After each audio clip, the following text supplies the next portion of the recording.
ይህ ኢትዮጵያ ቴሌቪዥን ነው።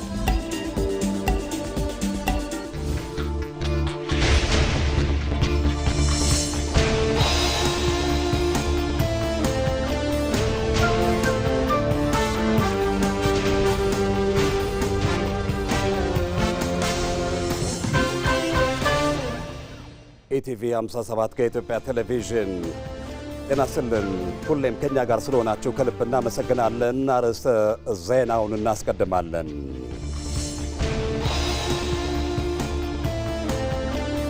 በዚህ ዓመት ኢንዱስትሪዎች $5 ቢሊዮን የሚያወጡ ተኪ ምርት ማምረታቸውን ጠቅላይ ሚኒስትር አብይ አህመድ ገለጹ። በሌላ በኩል የገጠር ኮሪደር ልማት ስራዎች ኢትዮጵያን ወደ ታሰበው የብልጽግና ከፍታ የመውሰድ ከፍተኛ አቅም እንዳላቸው ጠቅላይ ሚኒስትሩ አስታውቀዋል። ጠቅላይ ሚኒስትር አብይ አህመድ በደቡብ ኢትዮጵያ ክልል ጋሞ ዞን የገጠር ኮሪደር ልማት ስራንና የድንጋይ ከሰል ማምረቻ ፋብሪካ እንቅስቃሴን ጎብኝተዋል።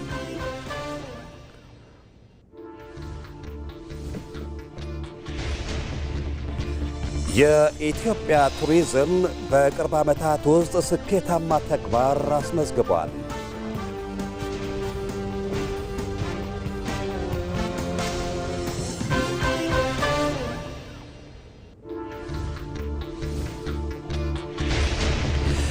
በሀገራዊ ምክክሩ ምሁራን ሙያዊ ኃላፊነታቸውን በመወጣት ሂደቱ እንዲሳካ እንደሚሰሩ የኢትዮጵያ ሀገራዊ ምክክር ኮሚሽን ገለጸ።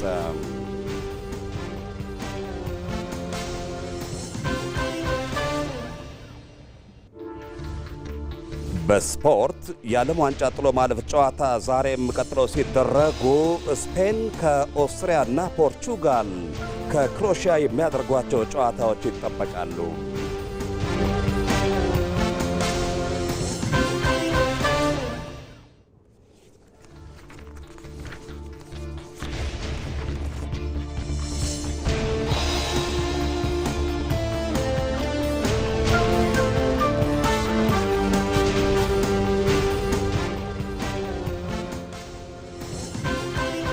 ከኢትዮጵያ ቴሌቪዥን ዋናው ስቱዲዮ ከዜናዎቹ ጋር ሰለሞን ጡመልሳን ነኝ። አብራችሁን ቆዩ። ወደ ቀዳሚው ዜናችን ተሻገርን።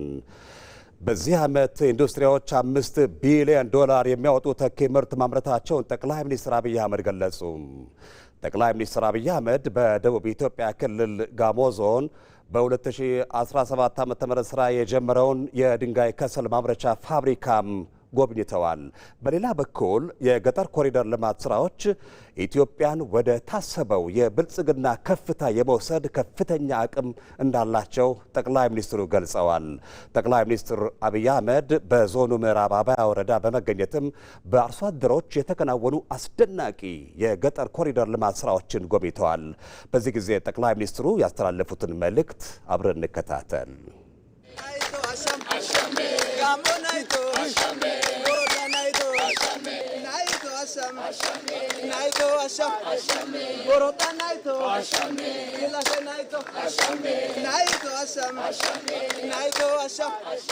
ዛሬ ከጠዋት ጀምረን በደቡብ ኢትዮጵያ ክልል በጋሞ ዞን እንገኛለን። ጠዋት ዛሬ ያየነው በጣም አስደሳችው ስራ በምዕራብ አባያ ወረዳ የተጀመረው የገጠር ኮሪደር ስራ ነው። አምና ታስታውሱ እንደሆን ገጠር ኮሪደር በየቦታው እኛ ሞዴል ቤቶች እየሰራን ሰዎች ያንን ተከትለው እንዲሰሩ ኢንከሬጅ እናደርግ ነበር። ዘንድሮ ብዙ ቦታ ተጀምሯል። ግን እዚህ በምዕራብ አባያ ወረዳ ያየነው ቅድም ሞዴል የገጠር ኮሪደር ስራዎች ሙሉ በሙሉ የተገነቡት በአርሶ አደሩ ነው። እኛ የማሰልጠን የጡብ ማሽነሪ የማቅረብ አይነት ድጋፍ ከማድረግ ውጪ ሙሉ በሙሉ ወጪው የተሸፈነው ስራው የተሰራው በአካባቢ አርሶ አደሮች ነው። ስለዚህ እኛ አርሶ አደሮች ሙዝ ተክለው ከሸጡ በኋላ እንደዚህ ያለውን ቤት መስራት ቢችሉ እንግዲህ በቤት ውስጥ እንዳያችሁት ቴሌቪዥን አላቸው፣ ስልክና ቻርጀር አላቸው። ከጓሮ ፍሩቶች አሉ፣ ዶሮ አለ፣ አሳ አለ፣ ማር አለ፣ ፍየሎች አሉ። አንድ አርሶ አደር በጓሮ ፍሩት በተለያየ መንገድ ማምረት የሚችል ከሆነ ማር ማምረት የሚችል ከሆነ አሳ ካለው ዶሮ ካለው ፍየሎች ላሞች ካሉ አንዱ እንኳን ቢጎድል አንዱ እየሞላ ቢያንስ ራስን ማኖር ጸዳ ያለ ኑሮ መኖር የሚባለው ጉዳይ ሊሳካ የሚችል እንደሆነ ያመላክታል። ንጽህና ካለ ጤና አለ፣ ምግብ ካለ ጤና አለ፣ ኦርደርሊ የሆነ ስርዓት ካለ ሰላም አለ። እነዚህ ጉዳዮች ከፍተኛ ግምት ሊሰጣቸው ይገባል። የዜጎቻችን ህይወት ይቀይራሉ፣ የአኗኗር ዘይቤያችን ያሻሽላሉ። ኢትዮጵያን ወደምናስበው ከፍታ ወደምናስበው መሻሻል የመውሰድ አቅም አላቸው። ሰው መብራት ሲያገኝ፣ ስልክ ሲያገኝ፣ መረጃ መስማት መለዋወጥ ሲችል፣ በጓሮ ምግብ ማምረት ሲችል ብዙ ጉዳዮች እየቀለሉ ስለሚሄዱ አርሶ አደሮቻችን በጣም መልካም ጅማሮ ጀምረዋል። ሊበራከት ይገባዋል፣ ሊሰፋ ይገባዋል። ከወጪ አንጻር እስከ 1.5 ሚሊዮን ገደማ ብር ነው የፈጀባቸው። እያንዳንዱ ቤት በዶላር ቢሰራ 10,000 ገደማ ዶላር ማለት ነው። ስለዚህ በውጭ ሀገር ያሉ ዲያስፖራዎች 10,000 ዶላር ለቤተሰቦቻቸው ቢልኩ እንደዚህ ያለውን ቤት መስራት ይችላሉ ማለት ነው። በጣም ትንሽ ብር ነው፣ ግን ቤቱ ሃይ ሲሊንግ ነው፣ ቅዝቃዜ ያለው፣ መኝታ ቤትና ሳሎን የተለየ ነው፣ ኩሽና የተለየ ነው፣ ለኑሮ ምቹ ነው። እኛ ጋር የነበረውን ትልቁን ክፍተት የሚመልስ አሰራርና የኑሮ ዘይቤ ያየ ነው። ይሄንን ኢንከሬጅ እናደርጋለን፣ እንደግፋለን። እንዲስፋፋ ከፍተኛ ፍላጎት አለ። ተባብረን ማስፋት ይኖርብናል። ሁለተኛ ያየነው የከሰል ማምረቻ ነው። ጥቂት ዓመታት በፊት ለኛ ኢንዱስትሪ ግብዓት የሚሆኑ ከሰሎች ከውጭ ሀገር እናስገባ ነበር። እስከ 300 ሚሊዮን ዶላር ገደማ ከውጭ ገቡ ነበር። አሁን በሀገር ውስጥ እናመርታለን። ለኢንዱስትሪዎቻችን ግብዓት ይውላሉ። አምና መጨረሻ አካባቢና ዘንድሮ አራተኛ ስናስመረቅ ነው። እነዚህ አሁን ያለውን ፍላጎት ይመልሳሉ። ተጨማሪ የሚገቡ ስላሉ ከኛም አልፎ ለውጭ ገበያ የማቅረብ እድላችን ሰፊ ነው ማለት ነው። የከሰል ምርቱን በሚመለከት የጥራት ችግር የለበትም። የልምድ ችግር የተሻሻለ የሚያድግ ጉዳይ ይኖራል። ትልቁ ገጥሞ የነበረው ፈተና ግን እዚህ ኢትዮጵያ ያመጡ የነበሩ ሰዎች በደቡብ አፍሪካ አምራቾች ነበሩ። ኢትዮጵያውያን ሆነው ደቡብ አፍሪካ ላይ ፋብሪካው አላቸው። ከደቡብ አፍሪካ እያመጡ እዚህ ይሸጡ ስለነበረ የኢትዮጵያን የማራከስ ጥራት የለውም የማለት የነሱ ፋብሪካ እንዲያስገባ የፈለግ ፍላጎቶች ነበሩ። ያ ለምንድን ነው የሚለውን ስናይ ያው ሰዎች በተቻለ መጠን ዶላር ከሀገር ውስጥ ማውጣት፣ በዛ ዶላር ደግሞ ሸቀጦች ማስገባት፣ የነሱን መክበር ቅድሚያ ሰጥተው ያያሉ። ግን ጥሩ አይደለም። ለሀገር ለወል ጥቅም ቅድሚያ መስጠት ያስፈልጋል። ያ ፋብሪካ ተነቅሎ ሊመጣ ይችላል፣ ወደ ሌላ ማርኬትም ሊሄድ ይችላል። እኛ አንድ ፋብሪካ እዚህ ስንሰራ 100 ሰው 1000 ሰው የሚቀጥር ከሆነ ያ ኢምፕሎይመንትም ጭምር ነው ኤክስፖርት የሚደረገው። ፋብሪካ ውጭ ሆኖ ከውጭ መንገዛ ከሆነ ለሰዎቹ ነው የምንከፍለው፣ ዜጎቻችንን መቅጠር ሲገባል ማለት ነው። እና በኢምፖርት ሰብስቲቱሽን በዚህ አመት 5 ቢሊዮን ዶላር ገደማ ነው ኢንዱስትሪዎቻችን ያመረቱት። በዚህ ብቻ አይደለም፣ በሴራሚክ፣ በፖርስሊን፣ በሲሚንቶ በተለያየ ነገር ምርቶች እያመረትን በገፍ እናስገባ የነበሩ ጉዳዮችን እየተካን ያለ ነው። ከዛ ውጭ የፍሩት ፕሮሰስ ማድረጊያ ፋብሪካዎች እዚህ አርባ ምንጭ አካባቢ ተጀምረዋል። እነሱ ሲያልቁ ፍሩቶቹን ብቻ ሳይሆን ጁስ እያደረግን ልካለን። ለሌማት የእርጎ ወተት ማቀነባበሪያዎች ተሰርተዋል። እነሱ ሲቀነባበሩ ጥሬውን ከምንልክ የተመረተውን ምርት ለከተሞች ለማቅረብ እድል ይሰጣል እና በግብርና ዘርፍ በፍሩት ያየነው፣ በገጠር ኮሪደር ያየነው፣ ያን ወደ ኢንዱስትሪ ወደ አግሮ የመውሰድ ፍላጎትና ሙከራዎች ያየነው በጣም ተስፋ ሰጪ ነው። አርባ ምንጭ እንደ ሁልጊዜ ታምራለች እና ጥሩ ጊዜ ነበረ።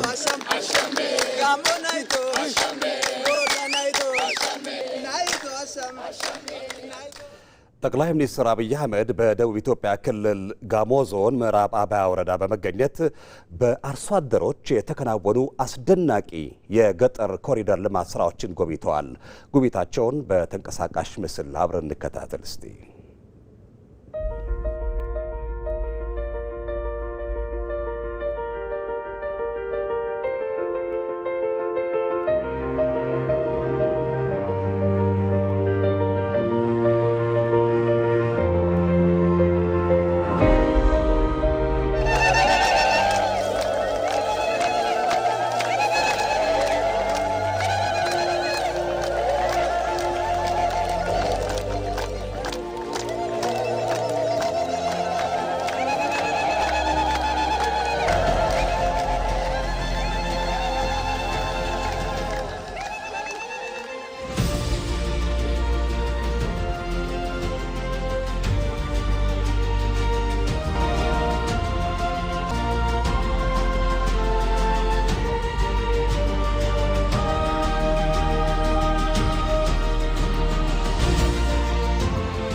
በተያያዘም ጠቅላይ ሚኒስትር አብይ አህመድ በደቡብ ኢትዮጵያ ክልል የሚገኘውን የከሰል ማምረቻ ፋብሪካም ጎብኝተዋል።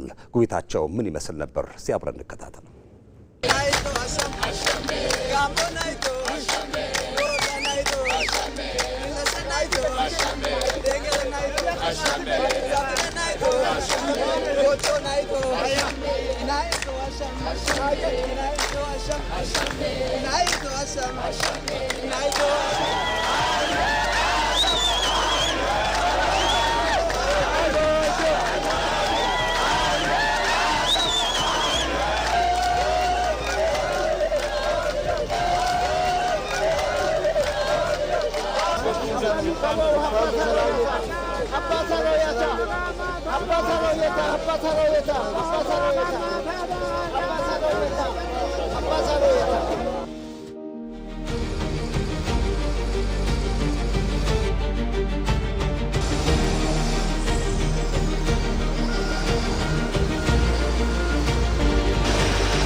ኢቲቪ 57 ከኢትዮጵያ ቴሌቪዥን ኢትዮጵያ እምቅ የተፈጥሮና ሰው ሰራሽ የቱሪዝም ሀብት ቢኖራትም ለዘመናት ተዘንግቶ ከዘርፉ ተጠቃሚ መሆን ሳትችል ቆይታለች። ዛሬስ በግዙፉ የዓለም የቱሪዝም ገበያ የኢትዮጵያ ድርሻ የቱ ጋር ነው? ሰለሞን ኃይለ ኢየሱስ ይህንን ጉዳይ በትንታኔ ያስቃኘናል። ኢትዮጵያ የሰው ዘር መገኛና የተፈጥሮ ስልጣኔ መገለጫ መሆኗን ጮክ ብለው የሚመሰክሩ ቅርሶች ባለቤት ናት። ጎልቶ ባይነገርም ሀገራችን በብዛ ሕይወት ሀብታቸው በዓለም ላይ በጣት ከሚቆጠሩ ጥቂት ሀገራት አንዷ ናት። ከመብል እስከ መድኃኒት የተለያየ አገልግሎት የሚሰጡ ከ6000 በላይ የእጽዋት ዝርያዎችና የበርካታ እንስሳት መገኛ ጭምር ናት ኢትዮጵያ። ቡናና ጤፍ የዚህ ቀዳሚ ማሳያዎችም ናቸው። በዓለም የትኛውም ጫፍ ላይ የሚገኝ የሰው ልጅ ንጋቱን በቡና መቀበል የቻለው ኢትዮጵያ ለዓለም ባስተዋወቀችው ገጸ በረከት ነው።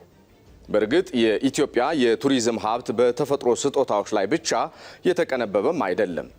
የረጅም ዘመናት ታሪክና የጥንታዊ ቅርስም ሌላኛው መገለጫዋ ነው። የጥቁር ሕዝቦች የነጻነት ተምሳሌት የሆነው አድዋም ከአኩሪ ታሪኳም አንዷ ነው። ነገር ግን ይህንን ሁሉ ጸጋ ታቀፈን ለዘመናት የዓለምን ትኩረት በበቂ ሁናቴ ሳንስብ ከቱሪዝም ዘርፍ የሚገባንን የኢኮኖሚ አቅምም ሳናገኝ የኖር ነው ለምን ይሆን? በየዓመቱ 12.6 ትሪሊዮን ዶላር የሚያንቀሳቅሰው ግዙፉ የዓለም የቱሪዝም ገበያ የኛ የኢትዮጵያውያን ድርሻ የቱ ጋር ይሆን? ቆይታችን መልስ አለው። አብራችሁን ዝለቁ።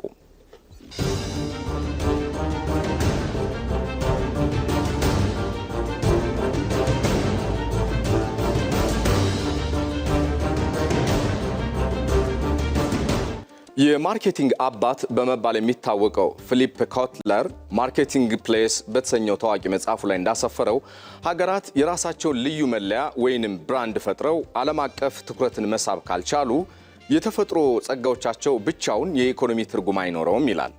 ይህንን የዘመናችንን የኢኮኖሚ እውነታ በመረዳት መንግስት የኢኮኖሚ ሪፎርም በማድረግ ቱሪዝምን ከተራ ደጋፊ ዘርፍነት አውጥቶ ሀገራዊ ኢኮኖሚውን ከሚያንቀሳቅሱ 5 ቁልፍ ምሰሶች አንዱ አድርጎታል። በእርግጥም ጠቅላይ ሚኒስትር አብይ አህመድ ደጋግመው እንደሚናገሩትም የበለጸገች የተዋበችና የተከበረች እንደዚሁም ደግሞ የተወደደች ሀገርን ሰርተን ለልጆቻችን የማስረከብ ርዕያችንን እውን ለማድረግ ቱሪዝምን እንደ አንድ የኢኮኖሚ ሞተር አድርገን መጠቀም አለብን ይላሉ።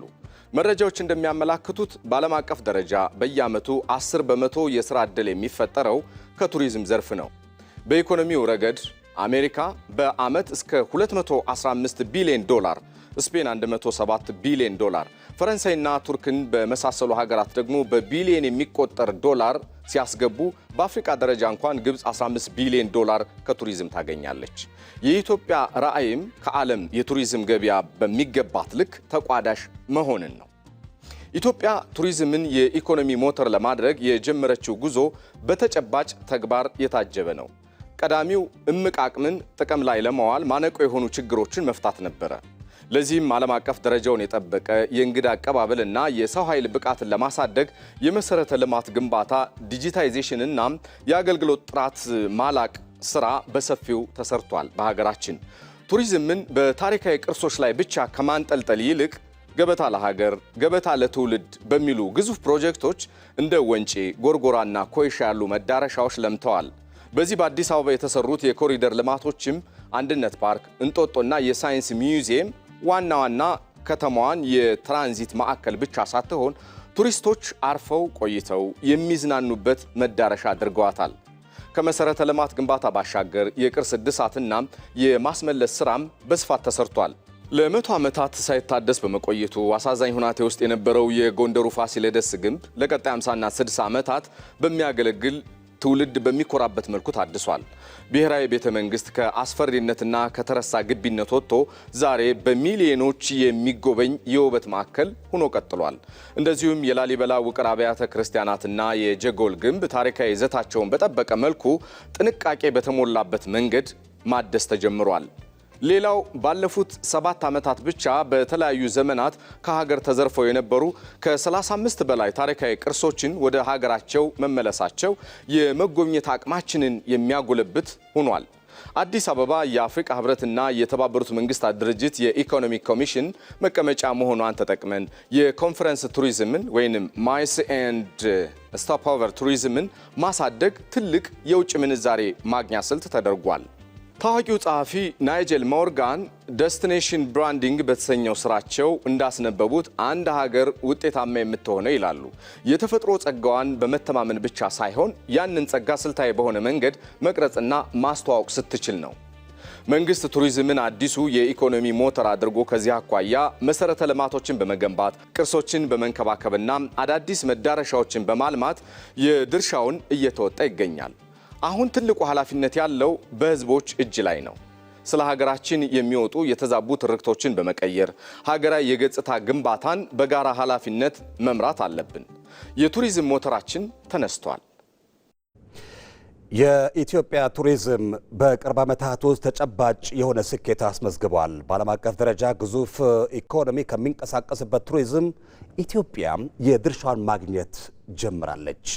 ከዚህ በተጨማሪም የዘርፉን እድገትና ዓለም አቀፍ መረጃዎችን ማለት ታደለ በተከታዩ ዘገባ ታስቃኘናለች። የመደመር መንግስት የኢትዮጵያን ሁለንተናዊ ብልጽግና ለማረጋገጥ እየተከተለ ባለው የብዝሃ ዘርፍ ኢኮኖሚ ምሰሶ ካደረጋቸው ዘርፎች አንዱ ቱሪዝም ነው። ቱሪዝም የኢትዮጵያ አዲሱ የኢኮኖሚ አንቀሳቃሽ ሞተር ሆኗል። ጠቅላይ ሚኒስትር አብይ አህመድ ይህ ያለ ምክንያት የሆነ አይደለም ይላሉ። በተለይ እንደ ኢትዮጵያ ላለ እምቅ የቱሪዝም ሀብት ባለቤት ለሆነ ሀገር ቱሪዝሙን የዘነጋ የብልጽግና ጉዞ አይታሰብም። ለዚህ እንደ ማሳያ የሚያቀርቡት ደግሞ ዓለም አቀፉ የቱሪዝም ኢንዱስትሪ በየዓመቱ በአማካኝ 12.6 ትሪሊዮን ዶላር የሚያንቀሳቅስ ግዙፍ የኢኮኖሚ ሞተር መሆኑን ነው። ይህ ብቻ አይደለም። ዘርፉ በዓለም ዙሪያ ለ370 ሚሊዮን ዜጎች የስራ ዕድል መፍጠሩና ከአጠቃላይ የዓለም የስራ ዕድል ድርሻ 10.9 በመቶውን መያዙ ለአስፈላጊነቱ ሌላኛው ማረጋገጫ ነው። በዚህ ግዙፍ ገበያ ውስጥ ግንባር ቀደም የሆኑት ሀገራት በየዓመቱ በ100 ቢሊዮን ዶላሮች የሚቆጠር ገንዘብ ያፍሱበታል። አሜሪካ 215 ቢሊዮን ዶላር፣ ስፔን 107 ቢሊዮን ዶላር፣ ታይላንድ 95 ቢሊዮን ዶላር እንዲሁም አፍሪካዊቱ ሀገር ግብጽ ከ14 እስከ 15 ቢሊዮን ዶላር ከቱሪዝም ያገኛሉ። በጎብኚዎች ብዛት ፈረንሳይ በየዓመቱ 102 ሚሊዮን ቱሪስቶችን በማስተናገድ ቀዳሚነቱን ይዛለች። ሜክሲኮ 97 ሚሊዮን፣ ማሌዥያ 40 ሚሊዮን እንዲሁም ከአፍሪካ ሞሮኮ 20 ሚሊዮን ጎብኚዎችን በማስተናገድ ከቀዳሚዎቹ ተርታ ተሰልፈዋል።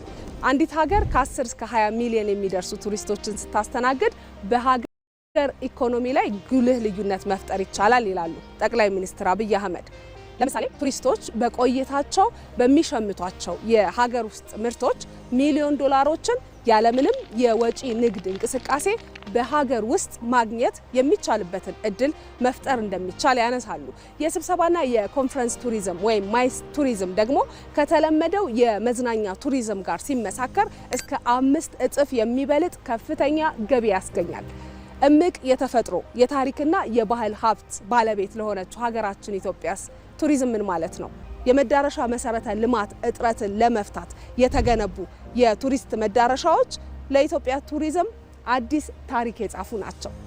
የቱሪስቶችን እንቅስቃሴ ለማቀላጠፍ የሚያግዙ 7 አዳዲስ አውሮፕላን ማረፊያዎች ባለፉት ጥቂት ወራት ውስጥ ብቻ ተመርቀው ስራ ጀምረዋል። እነዚህ ተጨባጭ ስራዎች ቱሪዝም ለኢትዮጵያ ኢኮኖሚ ትልቅ ድርሻ እንዲኖረው አስችሏል። ዘንድሮ ከኢትዮጵያ አጠቃላይ የወጪ ንግድ ወይም ኤክስፖርት ይገኛል ተብሎ ከሚጠበቀው እስከ 11 ቢሊዮን ዶላር የሚደርስ ገቢ ከቱሪስት ፍሰቱ የሚገኘው ገቢም ከፍተኛ ድርሻ ይወስዳል። በዘንድሮ ዓመት 1.4 ሚሊዮን ዓለም አቀፍ ቱሪስቶች ወደ ኢትዮጵያ የገቡ ሲሆን ይህም ካለፈው ዓመት ጋር ሲነጻጸር የ100 ሺህ ከዚያ ከቀደመው ዓመት ደግሞ የ300 ሺህ የጎብኚዎች ቁጥር ብልጫ ያለው ነው። በዚህም ታሪካዊና ከፍተኛ የተባለለትን 5.2 ቢሊዮን ዶላር ገቢ ከዘርፉ ማግኘት ተችሏል። የሀገር ውስጥ ወይም የዶሜስቲክ ቱሪዝም ንቅናቄውም እጅግ አስደናቂ ነበረ። ከ50 ሚሊዮን በላይ ኢትዮጵያውያን የሀገራቸውን ተፈጥሯዊና ታሪካዊ መገኛዎች ተዟዙረው ጎብኝተዋል። ይህም ካለፈው ዓመት የ1.8 ሚሊዮን ጎብኚዎች ብልጫ አስመዝግቧል። ከዚህ የሀገር ውስጥ እንቅስቃሴ ብቻ 79 ቢሊዮን ብር አጠቃላይ ገቢ ተሰብስቧል። በማይስ ቱሪዝም የተመዘገበው ስኬት በኢትዮጵያ ሆኖ የማያውቅ ነው። አዲስ አበባ የአፍሪካ የዲፕሎማሲ ዋና ከተማ መሆኗን በተግባር ያረጋገጠችበት፣ ኢትዮጵያም በአንድ ዓመት ውስጥ ብቻ 204 ዓለም አቀፍ ኮንፈረንሶችና ስብሰባዎችን ማስተናገድ የቻለችበት ስኬት ሆኖ ተመዝግቧል።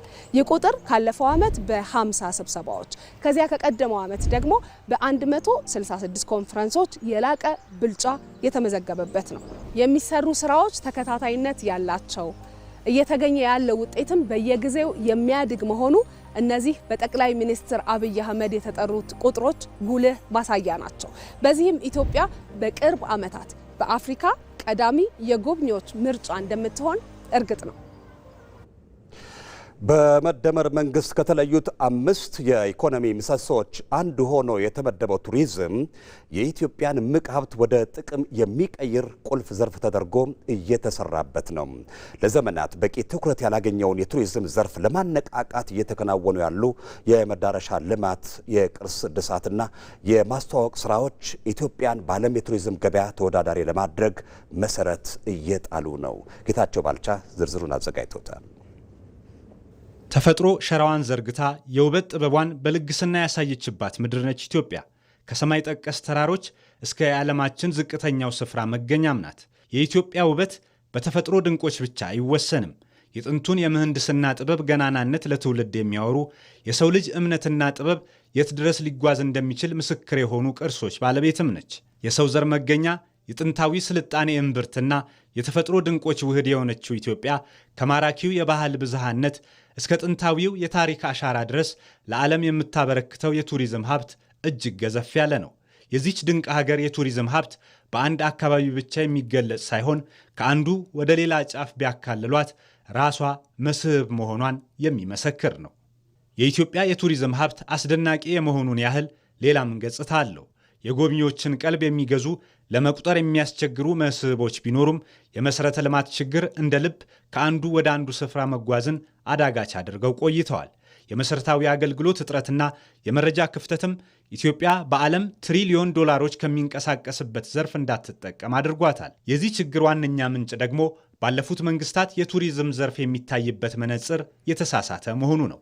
ከዚህ ቀደም ቱሪዝምን በሚመለከት የነበረው እሳቤ እንደ ደጋፊ ዘርፍ ዋና ዘርፍ ነው፣ ይጠቅማል፣ ያሰራል፣ ያበላል የሀገርን ገጽታ ይገነባል በሚል ሳይሆን እንደ ደጋፊ ዘርፍ የመውሰድ ነገር ነበር። ዜሮ ነው ባልልም በቂ ስራ አልተሰራም።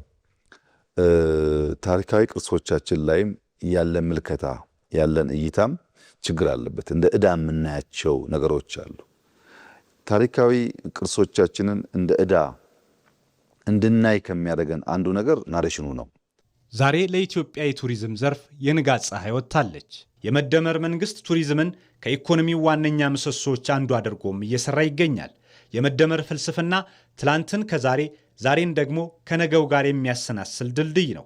ይህ ፍልስፍና በቱሪዝም ዘርፍ ሲተረጎም የነበሩንን ግን ደግሞ ትኩረት ያጡ ስፍራዎችን በማደስ አዳዲስ የቱሪስት መዳረሻዎችን በፈጠራ ጥበብ በመገንባትም ተገልጧል። የቱሪዝም ልማት የሚጠናቀቀው በግንባታ ብቻ አይደለም። የተገነባውን ለዓለም ማሳየት፣ የታደሰውን ለጎብኚዎች ማስተዋወቅ፣ ያልተነገረውን ታሪክ በዘመናዊ የመገናኛ ዘዴዎች መተረክ እኩል ወሳኝ ነው። ኢትዮጵያም በመሠረተ ልማትና በቅርስ እድሳት ያከናወነችውን ጥረት በጠንካራ የማስተዋወቅ ሥራ ለመደገፍም እየተጋች ነው።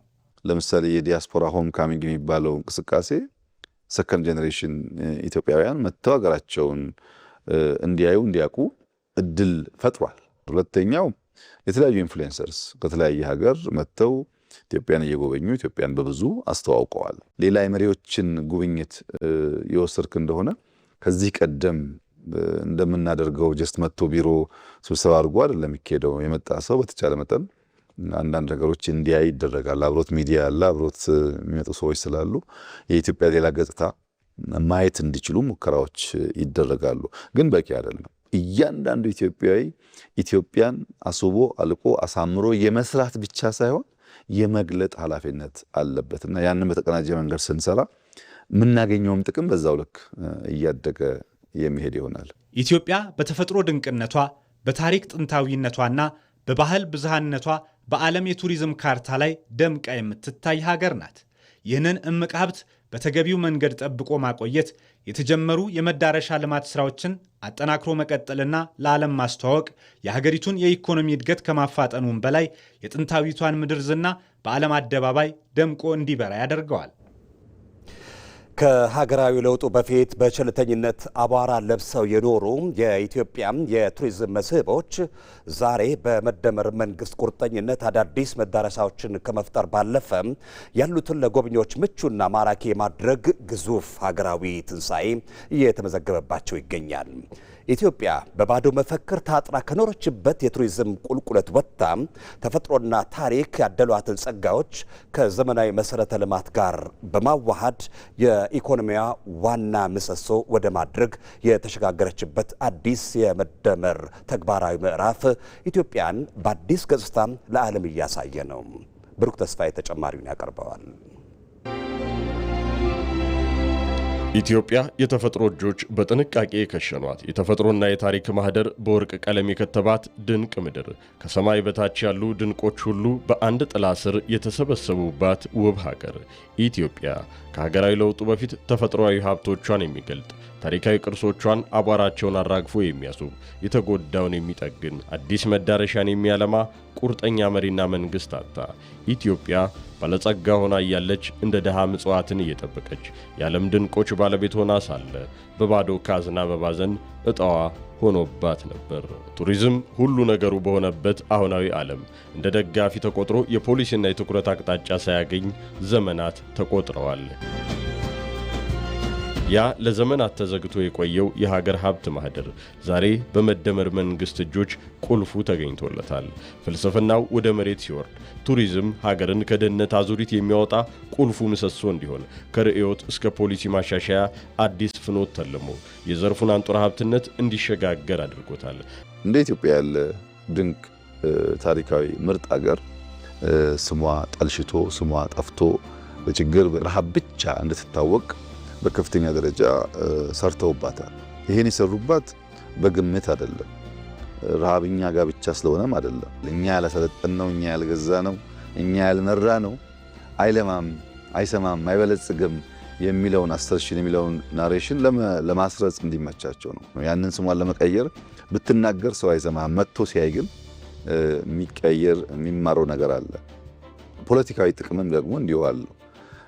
ብሔራዊ ትምህርቶችን ለማብዛት አንዱ ጋር ያለውን ጥሩ ነገር ሌላኛው አይቶ እንዲወድ፣ እንዲያደንቅ፣ እንዲማር ለማድረግ በስራ ምክንያት ከአንዱ ጋር ሲንቀሳቀስ በማየት ከአንዱ ጋር ሲንቀሳቀስ ይበልጥ ሀገሩን ስለማድነቅ፣ ስለማወቅ፣ ስለመውደድ፣ ስለመዋሃድ ብዙ መድረክ የሚፈጥር ስለሆነ በብዙ መልኩ ቱሪዝም ላይ ኢንቨስት ማድረግ በዓለም አቀፍ ደረጃ ያለውን ሀብት ለመቋደስ ለኢትዮጵያ አስፈላጊ ስለሆነ ነው ከአምስቱ ዘርፎች እንደ አንዱ አድርገን የወሰድነው።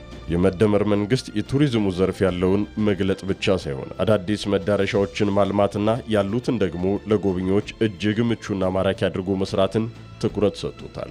ይህ ደግሞ በምኞት ሳይሆን ሌት ከቀን ከፍተኛ ጥረትን፣ ጥበብንና ቁርጠኝነትን በተግባር የጠየቀ ግዙፍ የትውልዱ የልማት አርበኝነት የተገለጠበት ነው። መሰረተ ልማት በራሱ በአራት ተከፍሎ መታየት አለበት። አንደኛው የጉብኝት ስፍራው ነው። ፋሲል፣ ላሊበላ፣ ሶፍ ዑመር ያልናቸው ቦታዎች ናቸው የሚጎበኙት። ሁለተኛው ደግሞ እዚያ ለመጎብኘት የሄደው ሰው የሚያርፍባቸው ማረፊያ ቦታዎች፣ ሪዞርቶች ወይም ሆቴሎች ሊሆኑ ይችላሉ። ሶስተኛው የትራንስፖርት መሰረተ ልማት በመንገድም በአየርም ወደ እነዚህ አካባቢዎች ለመሄድ የሚያስችል የመንገድ ወይም የአየር ኢንፍራስትራክቸር አለ ወይስ የለም ነው። አራተኛው የዲጂታል ኢንፍራስትራክቸር ነው።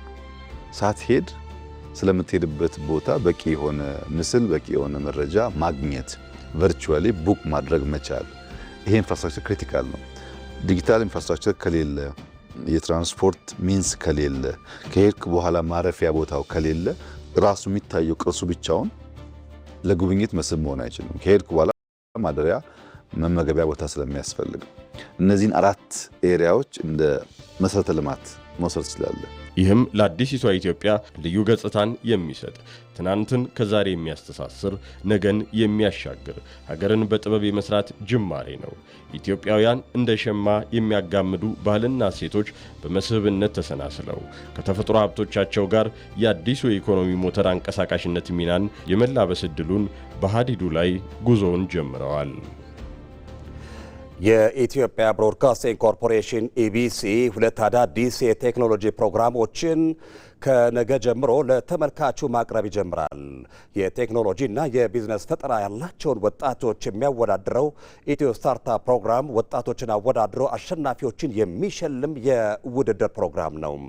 ሌላኛው ፕሮግራም ደግሞ ቴኪት ሲሆን በቴክኖሎጂና ኢትዮጵያ ላይ በማተኮር ሀገራዊና ዓለም አቀፋዊ የዲጂታልና የቴክኖሎጂ እንቅስቃሴዎችን ይዳስሳል። ፕሮግራሞቹ ዲጂታል 2030ን እውን ለማድረግ በሚደረገው ጥረት የድርሻቸውን እንደሚወጡ የኢቢሲ ዋና ስራ አስፈጻሚ ቢኒያም ኤሮ ገልጸዋል።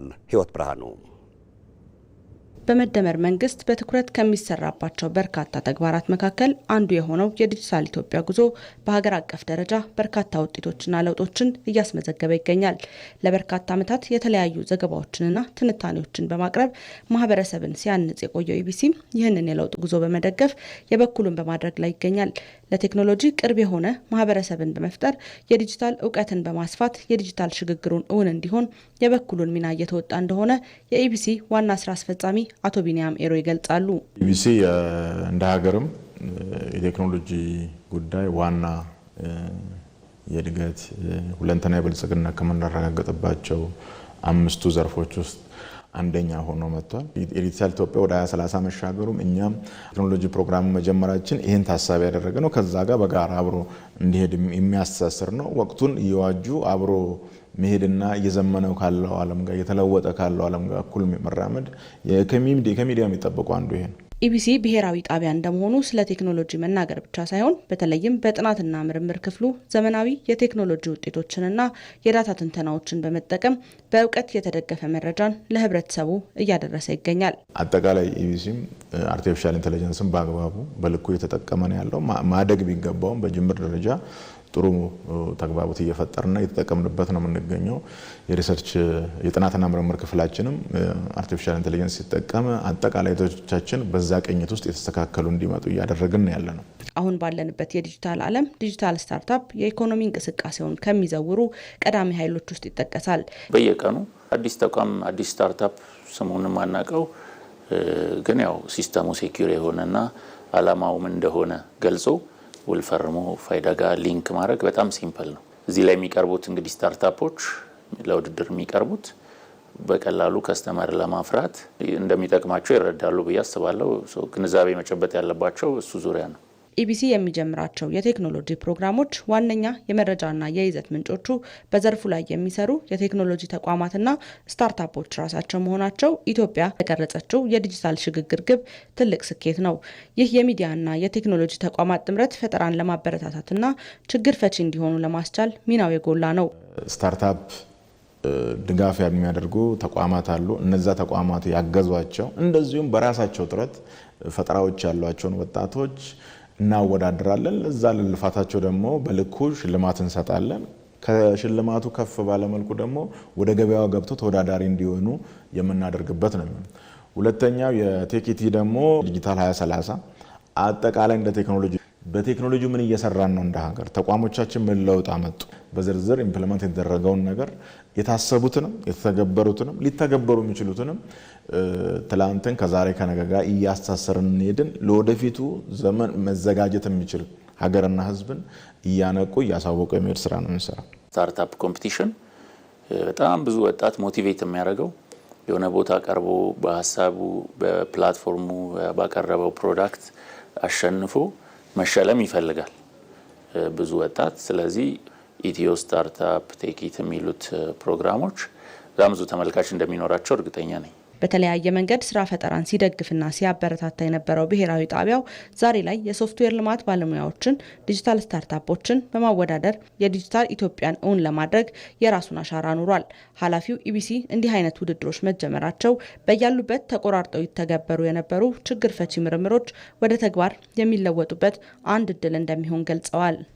የስታርታፕ ውድድሩን ማድረግ ያስፈልገን ፈጠራን ማበረታታት አለብን።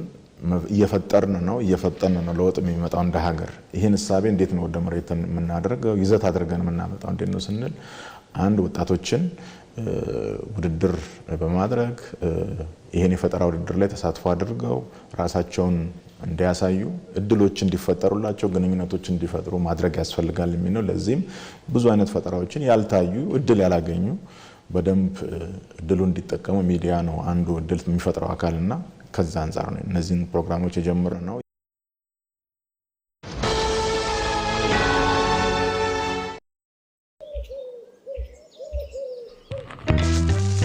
ቆይ አንዴ እንዳትሄድ ጠብቀኝ። የሲቪ ቪዛ ካርድ አዝዤ መምጣት ብቻ ነው።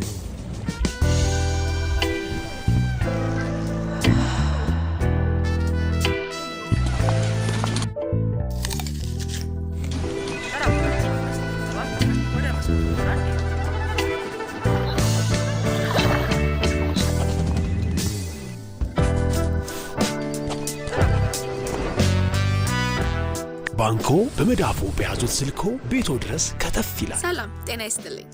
በማንኛውም ሰዓት በተመቸው ቀን ባሉበት ሆነው የኢትዮጵያ ንግድ ባንክን ቪዛ ካርዶን በስልኮ ማዘዝ ይችላሉ። የሲቢ ሞባይል ባንኪንግ መተግበሪያውን ይክፈቱ። ባንኪንግ የሚለውን ይክፈቱ። ቪዛ ካርድ ሰርቪስ የሚለውን ይምረጡ። ይፈልጉ ምትክ ወይም አዲስ መጠየቅ፣ የካርዶን አይነትና የሚወስዱበትን ቅርንጫፍ መርጠው ያረጋግጡ። ባንክ የሚመጡት ካርዶን ለመውሰድ ብቻ ነው። አሁኑኑ ያመልክቱ። በፍጥነት ካርዶን ይውሰዱ። የኢትዮጵያ ንግድ ባንክ፣ ሁሌም የሚተማመኑበት ባንክ።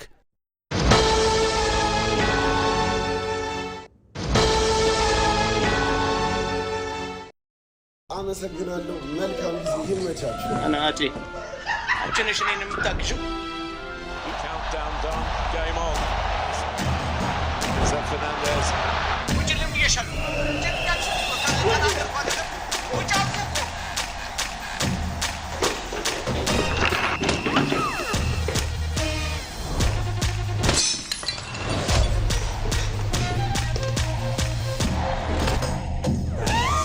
ከቤታችን በዋይፋይ ከቤት ስንወጣ በሞባይላችን በዲኤስቲቪ ስትሪም በከፍተኛ ቅናሽ እንዲሁም ጎጆና ሜዳ ፓኬጆችን በነፃ ይዞ በቀረቡ የዓለም ዋንጫ ጥቅሎች ያሻንን በመምረጥ በኢትዮ ቴሌኮም ፈጣን ኔትወርክ ፈታ ብለን የእግር ኳሱ ዓለም ኮከቦችን ፍልሚያ እንታለን። ዓለም ዋንጫን ባለንበት። ከኢትዮጵያ ቴሌቪዥን በቀጥታ የሚተላለፍላችሁ የሰዓቱ ዜናችን እንደቀጠለ ነው። ተሳታፊዎች በቂ እውቀትና ግንዛቤ ይዘው በሀገራዊ ምክክሩ እንዲሳተፉ ለማስቻል ምሁራን የሙያ ኃላፊነታቸውን በመወጣት በተለያዩ የውይይት አጀንዳዎች ላይ መሰረታዊ ግንዛቤ እንደሚያስጨብጡ የኢትዮጵያ ሀገራዊ ምክክር ኮሚሽን ገለጸ። የኢትዮጵያ ሀገራዊ ምክክር ኮሚሽን በዋናው የምክክር ጉባኤ ላይ ሙያዊ ማብራሪያ ከሚሰጡ ምሁራን ጋር ተወያይቷል። መስከረም ቸርነት ፖለቲካዊ፣ መዋቅራዊ፣ አስተዳደራዊ፣ ሃይማኖታዊና የማንነት ጉዳዮችን ተከትሎ የሚመጡ ተቃርኖዎች በኢትዮጵያ ሰላምና አንድነትን ሲፈትኑ ቆይተዋል። እነዚህ ተቃርኖዎች የኖረን የአብሮነት እሴት በመሸርሸር በዜጎች መካከል ከአንድነት ይልቅ ልዩነት ጎልቶ እንዲወጣም ያደረጉ ናቸው። እነዚህን ተቃርኖዎችና አለመግባባቶች በምክክር ለመፍታትና ሀገራዊ መግባባት ለመፍጠር የኢትዮጵያ ሀገራዊ ምክክር ኮሚሽን ባለፉት 4 ዓመታት በርካታ ስራዎችን ሲሰራ ቆይቷል። ለውይይት የሚቀርቡ አጀንዳዎችን ከተለያዩ የማህበረሰብ ክፍሎች በማካተት አሰባስቧል። እጅግ አካታች እና አሳታፊ በሆነ መንገድ ከኢትዮጵያውያን ከራሳቸው አጀንዳውን ነቅሶ በማውጣት እነሱ በሚወክሏቸው ተወካዮቻቸው አማካኝነት ተሳትፎን አድርጎ ወደ መግባባት ላይ እንዲደርሱ ማስቻል ነው የኢትዮጵያ ሀገራዊ ምክክር ኮሚሽን ዋና ዓላማውና ስራው። በዚህ ሂደት ከ1000 በላይ የተለያዩ አጀንዳዎች የተሰበሰቡ ሲሆን ከነዚህ አጀንዳዎች ውስጥ በሰፊ ጥናትና በማጣራት ሂደት ውስጥ ካለፉ በኋላ ለሀገራዊ ውይይት የሚቀርቡ 8 ዋና ዋና አጀንዳዎች ተለይተዋል። እነዚህን 8 አጀንዳዎች ለመወያየት ከ1300 በላይ ወረዳዎች የተውጣጡ የተለያዩ ሙያዎችን፣ እድሜ፣ ማህበራዊና ኢኮኖሚያዊ ዳራዎችን የሚወክሉ 4000 ተሳታፊዎች በጉባኤው ይሳተፋሉ። እነዚህ ተሳታፊዎች የተለያየ የትምህርትና የእውቀት ደረጃ ያላቸው መሆናቸው ውይይቱ የበለጠ አካታች እንዲሆንም ያደርገዋል። ይሁን እንጂ ውስብስብ የሆኑ ሀገራዊ ጉዳዮችን በእኩል ግንዛቤ ለመወያየት የባለሙያዎች እገዛ ወሳኝ ተደርጎ ተዘጋጅቷል። በብዙ ምክንያቶች በአንድ ጉዳይ ላይ ጠንካራ የሆነ አቋም ተይዞ ሳንግባባ ቆይተናልና ያንን ኢሹ አፍታቶ አስረድቶ ፋክቹዋል የሆኑ ነገሮችን አሳውቆ ኦፒኒየን ሳይሆን ያው መሰረታዊ የሆኑ እውቀቶች በጉዳዩ ላይ ልትሰጡልን እንድታግዙን በመስጠት እንድታግዙን ነው ዛሬ አብረን የተሰበሰብነው። በተለያዩ የእውቀት ዘርፎች የተካኑ ምሁራን ለእያንዳንዱ አጀንዳም ተመድበዋል። የእነርሱ ሚና ተሳታፊዎችን መወከል ወይም በእነርሱ ምትክ ውሳኔ መስጠት ሳይሆን የሚቀርቡ ጉዳዮችን በማብራራት ታሪካዊ፣ ሕጋዊ፣ ማህበራዊና ኢኮኖሚያዊ አውዶችን በማቅረብ ተሳታፊዎች በበቂ መረጃና በተመሰረተ ግንዛቤ እንዲወያዩ ማገዝ ነው። ምሁራኑ የውይይቱን ጥራት የሚያሳድጉ የእውቀት ምንጭ ናቸው። ተሳታፊዎች ውስብስብ ጉዳዮችን ከተለያዩ አቅጣጫዎች በመረዳት ሀሳባቸውን እንዲያቀርቡና ውሳኔያቸውን በተሟላ መረጃ ላይ እንዲመሰረቱም ይረዳሉ። ህዝቡ ቀጥታ ከመረጣቸው አጀንዳዎች ጋር ሙያዊ ሀሳቦችን፣ የጥናትና ምርምር ግኝቶችን ከነሱ ጋር በማያያዝ ሀገራዊ እሴቶችን ታሳቢ ባደረገ መንገድ የሀገራዊ የሞራል ግንባታዎችን ታሳቢ ባደረገ መንገድ ከነዛ ጋር አብሮ የሚያያዙ ነገሮችን የማማከር ሪከመንድ የማድረግ እነዛን የማመቻቸት ፕላስ የማመቻቸትም ሮሎቹን ጭምር ግንዛቤዎችን የመስጠት እነዛ ነገሮች ይጠበቃሉ በትንሹ ብዬ ነው ማስበው። ውይይቱ በእኛ ሀሳብና ፈቃድ ወደኛ ዝንባሌ እንዲያዘነብል አይመከርም፣ አይደረግምም። ነገር ግን ሰዎች እውቀትን መሰረት አድርገው የሚወያዩትን ውይይት እንዲወያዩና በዛ መሰረት ውሳኔዎች ላይ እንዲደርሱ ትክክለኛ ግንዛቤ እንዲያገኙ ሚና ነው የሚጫወተው። በአጠቃላይ 4000 የሚሆኑ ተሳታፊዎች፣ ምሁራንና አመቻቾች በጋራ የሚሳተፉበት ይህ ሀገራዊ ምክክር የተለያዩ ሀሳቦችን በሰላማዊ ውይይት ማቅረብ፣ የጋራ መግባባትን ማጠናከርና ለወደፊቱ የጋራ አቅጣጫ ለመቅረጽ የሚያግዝ ነው። በመጨረሻም ስፖርት። የዓለም ዋንጫ ጥሎ ማለፍ ጨዋታዎች ዛሬም ቀጥለው ሲደረጉ ስፔን ከኦስትሪያና ፖርቹጋል ከክሮኤሺያ የሚያደርጓቸው ጨዋታዎች ይጠበቃሉ። የስፔን ብሔራዊ ቡድን ሁለተኛው የዓለም ሻምፒዮንነት ጉዞውን ለማቃናት ወሳኝ የሆነውን የጥሎ ማለፍ ፍልሚያ ዛሬ ምሽት 4 ሰዓት በካሊፎርኒያው ሶፋይ ስታዲየም ያካሂዳል። የወቅቱ የአውሮፓ ሻምፒዮኖች ከ16 ዓመታት በፊት ካስመዘገቡት የመጀመሪያ የዓለም ሻምፒዮንነታቸው ወዲህ በመድረኩ በጎ ትዝታ የላቸውም። የዘንድሮ ዓለም ዋንጫ ግን ለሻምፒዮንነት ከታጩ ብሔራዊ ቡድኖች ከቀዳሚዎቹ ተርታ ተቀምጧል። ይህ ግምት በመጀመሪያው የኬፕ ቨርዲ ያቻ ውጤት ጥያቄ ውስጥ ገብቶ የነበረ ቢሆንም በተከታታይ ኡራጓይና ሳውዲ አረቢያ ላይ ያስመዘገቧቸው ድሎች ይህንን ሀሳብ በተወሰነ ደረጃ ወደ ነበረበት እንዲመለስ ያደረገ ነው። ከ28 ዓመታት በኋላ ወደ ዓለም ዋንጫው ተመልሳ አርጀንቲና በምትገኝበት ምድብ 10 ሁለተኛ ደረጃን ይዛ ያጠናቀቀችው ኦስትሪያ በምድብ ጨዋታዎቿ በአንድ ድል በአንድ አቻና በአንድ ተሸንፋ 4 ነጥብ ይዛ በሁለተኝነት ነው ያጠናቀቀችው። በሌላ ተጠባቂው የጥሎ ማለፍ ጨዋታ ፖርቹጋል ከክሮኤሺያ በቶሮንቶ ቢኤምኦ ስታዲየም ሌሊት 8 ሰዓት ይጫወታሉ። በዓለም ዋንጫው ረዥም መንገድ ይጓዛሉ ተብለው ከሚጠበቁ ቡድኖች አንዱ የሆነው የፖርቹጋል ብሔራዊ ቡድን በምድብ ማጣሪያው በሁለት አቻና በአንድ ድል ሁለተኛ ደረጃን ይዞ ነው ወደ ጥሎ ማለፉ የተሸጋገረው። ፖርቹጋል በ1966 ዓለም ዋንጫ ሶስተኛ ደረጃን ያገኘችበት የመድረኩ ትልቁ ውጤቷ ሲሆን በ2006 ዓለም ዋንጫ እስከ ግማሽ ፍጻሜ ተጉዛ አራተኛ ደረጃን ይዛ ያጠናቀቀችበት በቅርብ ጊዜ የተመዘገበ የተሻለ ውጤቷ ነው። ክሮኤሺያ እንግሊዝ በምትገኝበት ምድብ 12 ሁለት ጨዋታዎችን አሸንፋ በ6 ነጥብ ሁለተኛ ደረጃን ይዛ ነው ያጠናቀቀችው። በዓለም ዋንጫው ሰባተኛ ተሳትፏን እያደረገች የምትገኘው ክሮኤሺያ አንድ ጊዜ የፍጻሜ ተፋላሚ ስትሆን ሁለት ጊዜ ሶስተኛ ደረጃን ይዛ አጠናቃለች። ኢቲቪ 57 ከኢትዮጵያ ቴሌቪዥን ለሰዓቱ የተዘጋጁ ዜናዎቻችን እነዚሁ ናቸው። ከኛ ጋር ስለሆናቸው አሁን በድጋሚ እናመሰግናለን። ሰለሞን ጡመ ልሳን ዜናዎቹን በመምራት ከስቱዲዮና ስርጭት ባለሙያዎች እንደዚሁም ደግሞ ከዜና አርታያን ጋር በመሆን ቆየው። በያላችሁበት ጤና ይስጥልን።